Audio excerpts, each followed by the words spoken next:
What's up, guys? Nevin Dravinsky, producer on UFC Undisputed 2010, coming to you from the famed Black House Gym, once again in an undisclosed location somewhere in Los Angeles, California. I'm joined here by Mr. Ed Soares, co-owner of the Black House Gym. Thank you so much.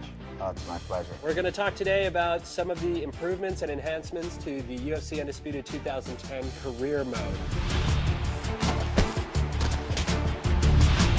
I think what you'll find is a much more immersive experience, much more representative of what real fighters go through. We have weigh-ins, a lot more interviews. We also have this concept of starting rivalries, and you get to kind of pick a fighter voice, and throughout the interviews you can decide what kind of response you're going to give about your opponent, about your sponsors.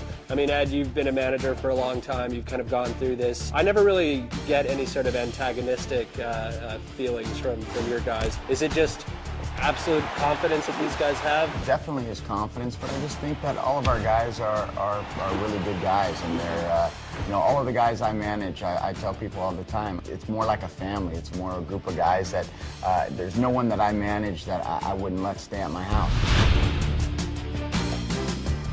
The game will actually track how you actually proceed in the game. If you're a guy that does a lot of head kicks in the game, eventually your opponents will start taking you down, or, you know, going to the ground, trying to exploit your weakness. Rogan and Goldberg might call out, like, the guy's knocked out his last 5 opponents via head kick, so you can't use the same game plan over and over again.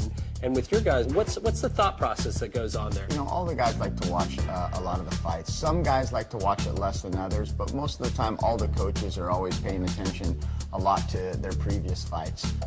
Every fight is different. A perfect example would be the last fight against, you know, Cain Velasquez against Rodrigo. You know, we really thought, even though he was knocking people out, he was really using his wrestling. So we thought that he was going to come in, and Rodrigo really believed that he was going to take him down. And, you know, he came in with the wrong strategy. And obviously Cain came in with the right strategy and won the fight.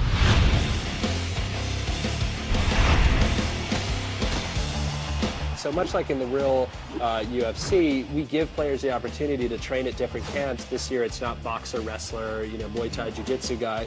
You're just learning specific moves, and you go work with members of these camps to get these moves. So for example, if I'm in, you know, heavyweight, I work with Junior and, on his boxing, and I work with Nogueira on my Jiu-Jitsu. And as a result, I'll get these specific moves that I'll be able to apply to my fighter. So, in career mode, on top of being able to create my own fighter, I can create my body type, my weight class, what brand shorts I wear, what sponsors I have, and then I can also choose what camp I want to go train with. Correct. And all of these things get unlocked in tiers. When you first start out in your career, nobody knows you, nobody wants to sponsor you, you know. But if you fight better, if you start winning, people will start to recognize you, notice you, and want to offer you stuff. You've had like a long career and history with these guys, and kind of watched them all grow up. You know, they came from all different places. Lyoto, he got his first fight in the US here, was in the WFA. And what a great segue. You know, in our career mode, we have this aspect of where instead of, you know, jumping right into the UFC, you actually start off your fights in the WFA, much like Lyoto, and then at some point, if you perform well, you actually get to move up into the UFC.